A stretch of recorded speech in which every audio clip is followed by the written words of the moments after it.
King David's firstborn son was Amnon. His mother was Ahinoam, a woman from Jezreel.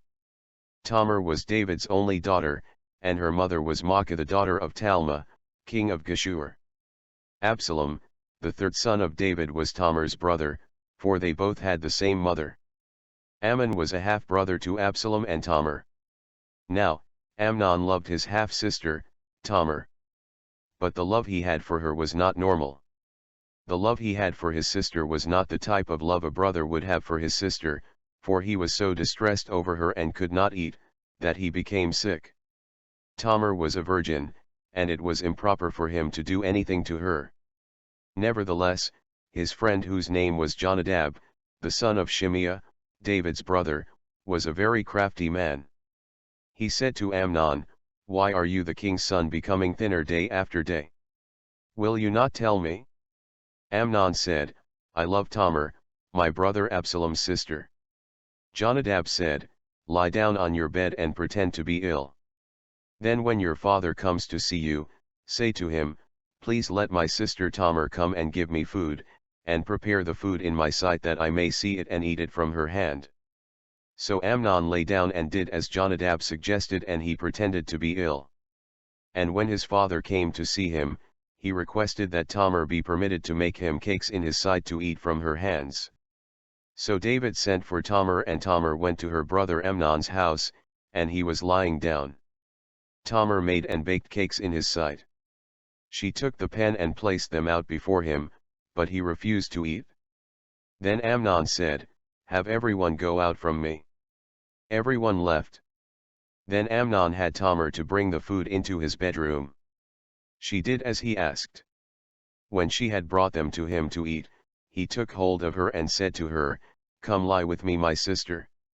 She answered him, "No, my brother, do not force me, for no such thing should be done in Israel. Do not do this disgraceful thing.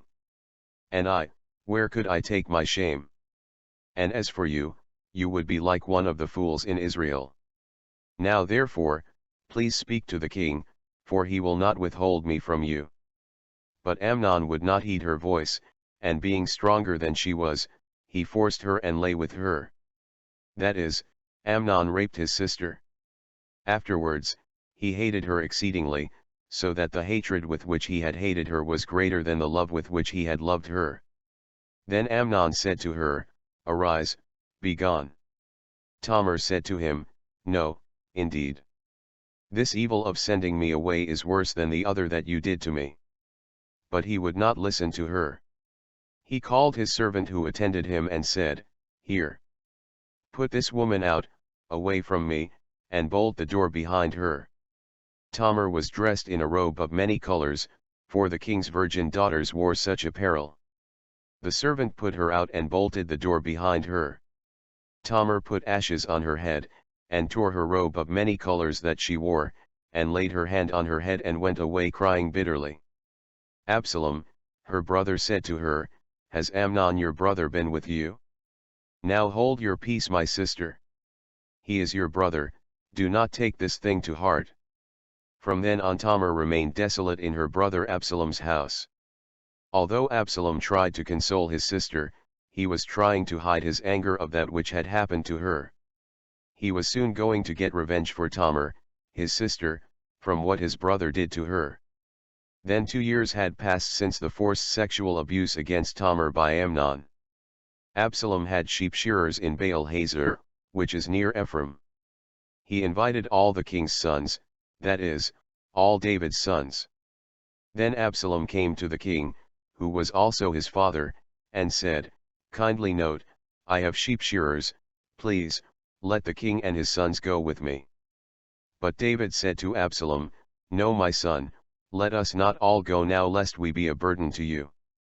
Then Absalom urged his father David, but he would not go, and David blessed him.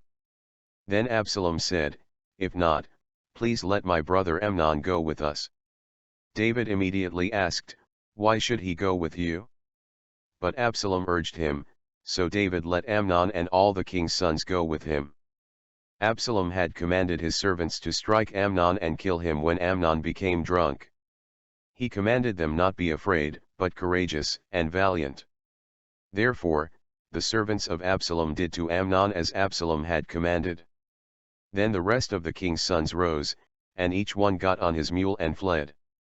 While they were on the way, the news came to David saying, Absalom has killed all the king's sons and not one of them is left.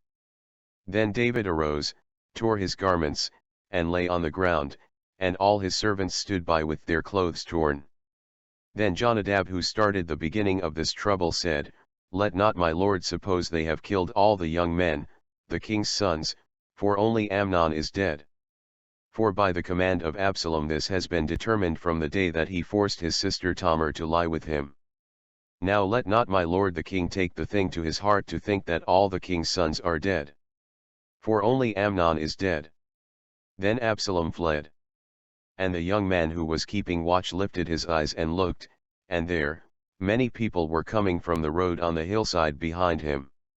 Then Jonadab said to the king, Look, the king's sons are coming, as your servant said, so it is. And it was as soon as he had finished speaking, that the king's sons indeed came, and they lifted up their voice and wept. Also, the king and all his servants wept very bitterly. But Absalom fled and went to Talmai the son of Ammihud, king of Geshur. He went to the home of his mother, and David mourned for his son every day. Absalom fled and went to Geshur in the land of Syria, and was there 3 years. King David longed to go to Absalom, for he had now been comforted concerning Amnon, because he was dead. We see the fulfillment of the prophecy of Nathan the prophet, who the Lord sent to David to tell him that he will raise up adversity against him from his own house. And later David will see that the Lord will take his wives and give them to his neighbor. The Lord promised David that the sword will never depart from his house because he despised him by killing Uriah the Hittite, and had taken his wife to be his. After King David forgave his son Absalom, Absalom provided himself with chariots and horses, and he had 50 men to run before him. He would rise early and stand beside the way to the gate. Whenever anyone who had a lawsuit came to the king for a decision, Absalom would call and suggest that there was no deputy to the king to hear his or her case. And if he were made judge in the land, everyone who had any suit or cause would be able to come to him, then he would give justice. This pleased the people, for whenever anyone came near, they bowed down to him that he would put out his hand and they would kiss him. So Absalom stole the hearts of the men of Israel, while at the same time, he commits treason. Absalom knew how to use people to his own advantage. It was by gaining influence through personal charm, deception, and promises that Absalom was able to gain the sympathy and support of the people. 40 years had passed, and Absalom then said to the king his father, Please, let me go to Hebron and pay the vow which I made to the Lord. For your servant took a vow while I dwelt at Geshur in Syria, saying, If the Lord indeed brings me back to Jerusalem, then I will serve the Lord. King David said to Absalom, Go in peace. Absalom sent spies throughout all the tribes of Israel, saying, As soon as you hear the sound of the trumpet, then you will say, Absalom reigns in Hebron. And with Absalom went 200 men invited from Jerusalem, and they went along innocently and did not know anything. Then Absalom sent for Ahithophel the Gilonite, David's counselor, from his city from Gilo while he offered sacrifices. Then the conspiracy grew strong, for the people with Absalom continually increased in number. A messenger came to David telling him that Absalom had turned the hearts of the men of Israel to him. David said to all his servants who were with him at Jerusalem, Let us arise and flee, or we will not escape from Absalom. Make haste to depart lest he overtake us, and strike the city with the edge of the sword. The servants said to King David, We are your servants, ready to do whatever my lord the king commands. David went out with all his household, but he left 10 women who were his concubines to keep the house. King David went out with all the people after him, and stopped at the outskirts.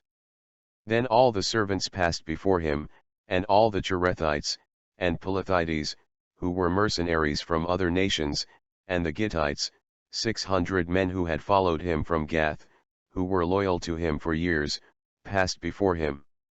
Ittai answered the king and said, As the Lord lives, and as my lord the king lives, Surely in whatever place my lord the king will be, whether in death or life, even there also your servant will be. So David told him to go and cross over the brook Kidron. Ittai the Gittite, all his men, and all the little ones who were with him crossed over. Then all the country wept with a loud voice, and all the people crossed over. The king himself also crossed over the brook Kidron, and all the people crossed over toward the way of the wilderness, the road leading through the wilderness of Judah to Jericho and down to the fords, which was an easy passage across of the Jordan River. Zadok the priest, and all the Levites with him bearing the ark of the covenant of God, were also with them. And they set down the ark of God, and Abiathar went up until all the people had finished crossing over from the city. Then the king said to Zadok, "Carry the ark of God back into the city. If I find favor in the eyes of the Lord, he will bring me back and show me both it and his dwelling place. But if he says thus, I have no delight in you, here I am, let him do to me as seems good to him." The king also said to Zadok the priest, "Are you not a seer? Return to the city in peace, and your 2 sons with you, Ahimaaz your son, and Jonathan the son of Abiathar. See, I will wait in the plains of the wilderness until word comes from you to inform me." Therefore, Zadok and Abiathar carried the ark of God back to Jerusalem. They remained there to gather information for David by receiving a message from the Lord and getting news from the enemy camp. David went up by the ascent of the Mount of Olives, and wept as he went up, and he had his head covered and went barefoot. All the people who were with him covered their heads and went up weeping. Then someone told David that Ahithophel is among the conspirators with Absalom. Then David said, "O Lord, I pray, turn the counsel of Ahithophel into foolishness." Ahithophel was one of David's counselors who turned away from him to assist his son Absalom in his revolt. David had come to the top of the mountain where he worshipped God, and there was Hushai the Archite coming to meet him with his robe torn and dust on his head. Hushai was a friend and wise counselor of King David. David said to him, "If you go on with me, then you will become a burden to me. But if you return to the city and say to Absalom, I will be your servant, O king, as I was your father's servant previously, so I will now also be your servant, then you may defeat the counsel of Ahithophel for me. And do not have Zadok and Abiathar the priests with you there? So it will be that whatever you hear from the king's house, you will tell to Zadok and Abiathar the priests with you there.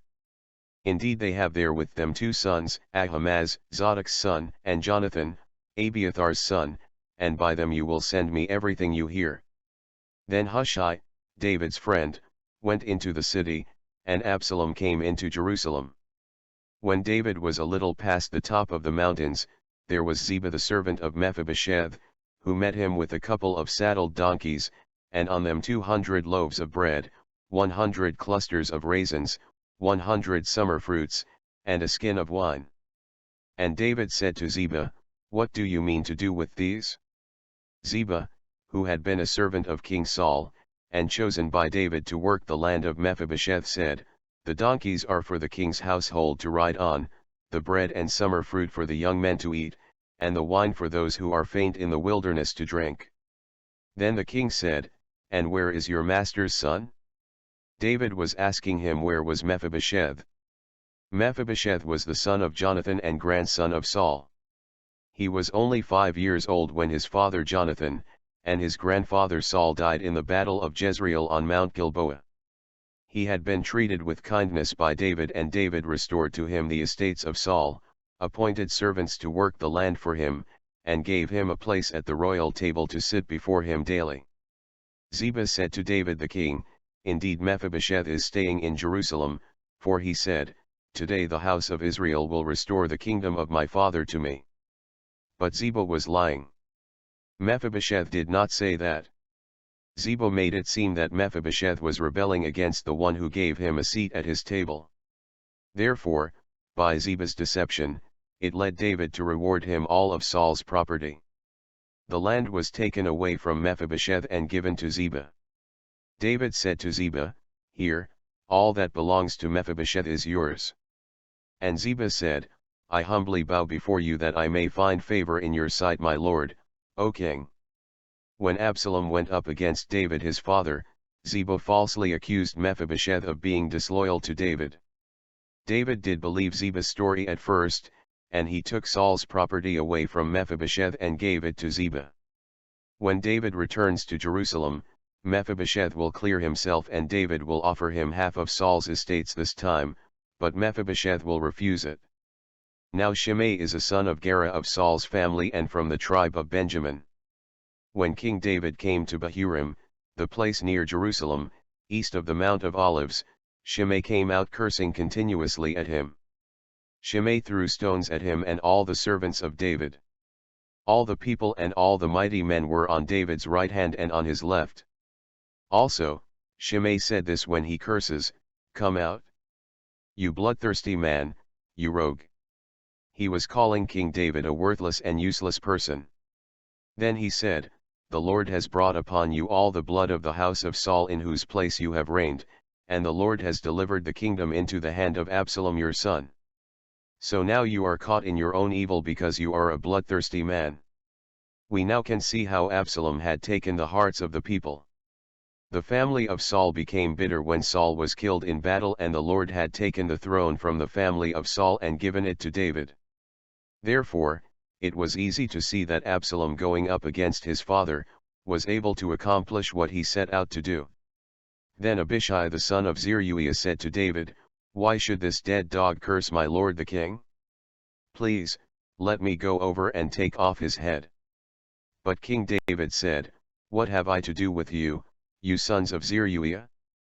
So let him curse, because the Lord has said to him, Curse David, who then will say, Why have you done so?" Then David said to Abishai and all his servants, "See how my son who came from my own body seeks my life. How much more now may this Benjamin? Let him alone, and let him curse, for so the Lord has ordered him. It may be that the Lord will look on my affliction and that the Lord will repay me with good for his cursing this day." And as David and his men went along the road, Shimei went along the hillside opposite him and cursed as he went, threw stones at him, and kicked up dust. Now the king and all the people who were with him became weary, so they refreshed themselves there. David was fleeing from his own son, and if his own son showed him no loyalty, why would he expect anyone else to? What Shimei was doing was not important to him. David may have thought that Shimei was part of the adversary the Lord had raised up for the sin he committed with Bathsheba and the murder of her husband, Uriah. Meanwhile Absalom and all the people, the men of Israel, came to Jerusalem, and Ahithophel was with him. So it was when Hushai the Archite, David's friend, came to Absalom that he said to Absalom, "Long live the king! Long live the king!" Then Absalom said to Hushai, "Is this your loyalty to your friend? Why did you not go with your friend?" Absalom was speaking about Hushai as friend to David. Hushai said to Absalom, "No, but whom the Lord and this people and all the men of Israel choose, his I will be, and with him I will remain." Hushai did clarify to whom he would be loyal to because he said to whom the Lord will choose. The Lord did not choose Absalom to be king, therefore, Hushai kept his loyalty to his friend, King David. However, Absalom did not catch on to this statement. Hushai went on to say, "Furthermore, whom should I serve? Should I not serve in the presence of his son? As I have served in your father's presence, so will I be in your presence." Then Absalom said to Ahithophel, "Give advice as to what we should do." Ahithophel said to Absalom, "Go into your father's concubines, whom he has left to keep the house, and all Israel will hear that you are abhorred by your father. Then the hands of all who are with you will be strong." Then they pitched a tent for Absalom on the top of the house, and Absalom went into his father's concubines in the sight of all Israel. Now the advice of Ahithophel, which he gave in those days, was as if one had inquired at the oracle of God. So was all the advice of Ahithophel both with David and with Absalom. Moreover, Ahithophel said to Absalom, "Now let me choose 12,000 men, and I will arise and pursue David tonight. I will come upon him while he is weary and weak, and make him afraid. And all the people who are with him will flee, and I will strike only the king. Then I will bring back all the people to you. When all return, except the man whom you seek, all the people will be at peace." Therefore, the saying pleased Absalom and all the elders of Israel. Absalom said, "Now call Hushai the Archite also, and let us hear what he says too." When Hushai came to Absalom, Absalom spoke to him saying, "Ahithophel has spoken in this manner. Should we do as he says? If not, speak up." So Hushai said to Absalom, "The advice that Ahithophel has given is not good at this time. For," said Hushai, "you know your father and his men, that they are mighty men, and they are enraged in their minds, like a bear robbed of her cubs in the field, and your father is a man of war, and will not camp with the people. Surely, by now he is hidden in some pit, or in some other place. And it will be when some of them are overthrown at the first, that whoever hears it will say, there is a slaughter among the people who follow Absalom, and even he who is valiant, whose heart is like the heart of a lion, will melt completely. For all Israel knows that your father is a mighty man, and those who are with him are valiant men.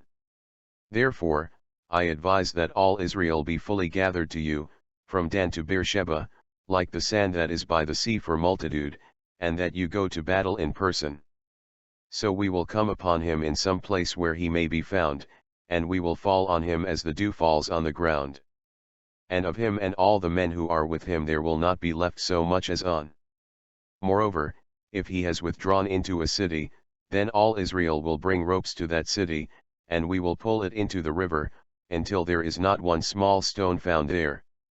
After Hushai gave his advice, Absalom and all the men of Israel said, "The advice of Hushai the Archite is better than the advice of Ahithophel."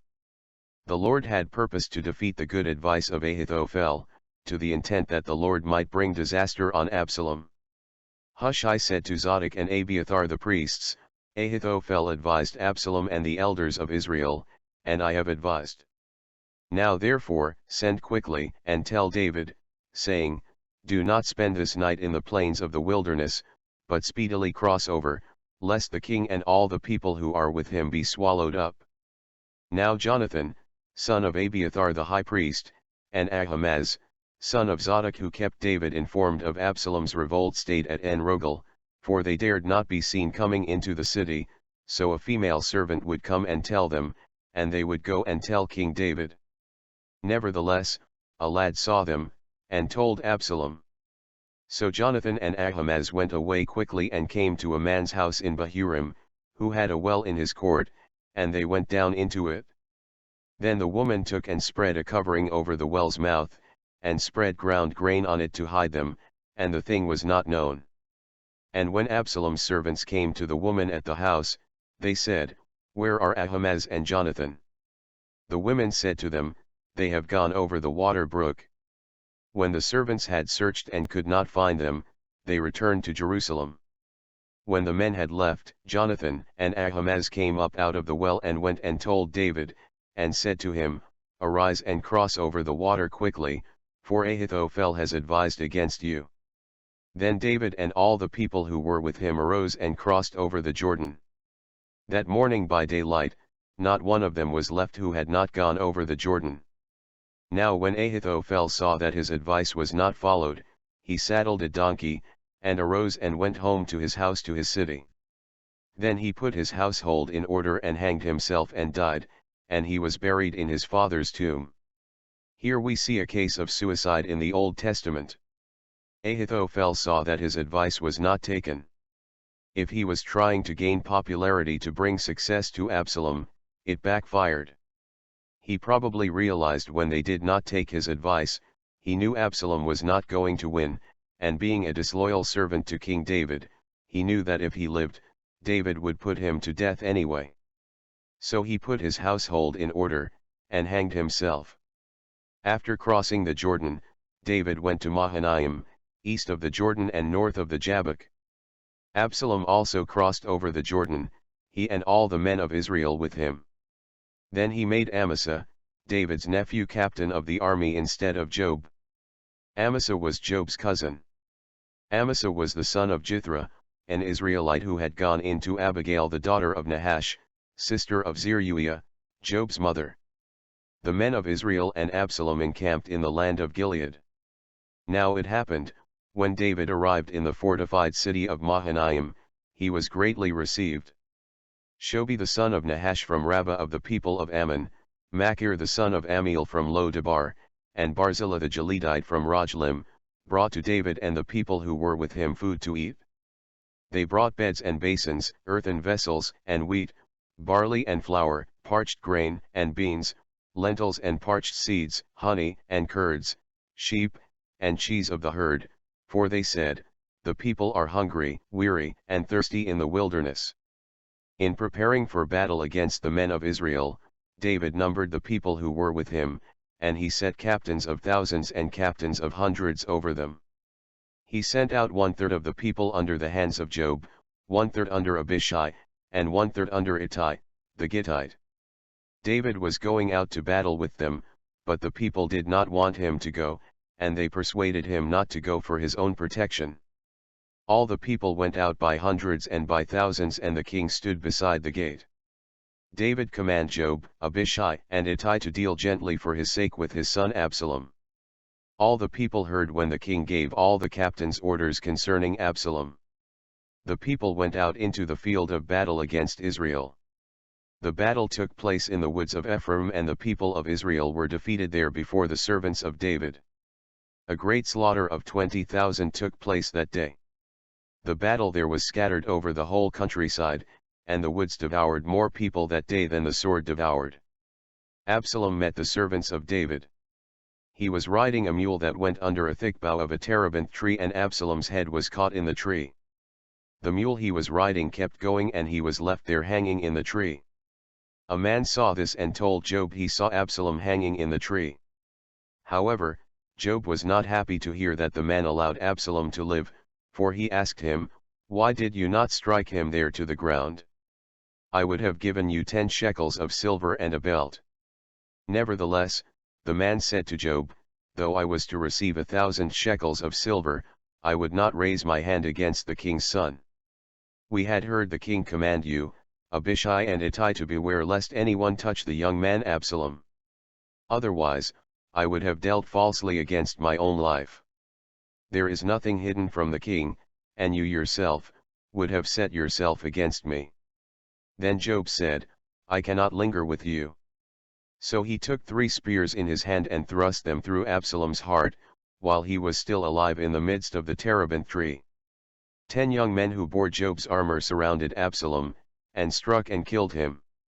Joab blew the trumpet, and the people returned from pursuing Israel. He held back the people.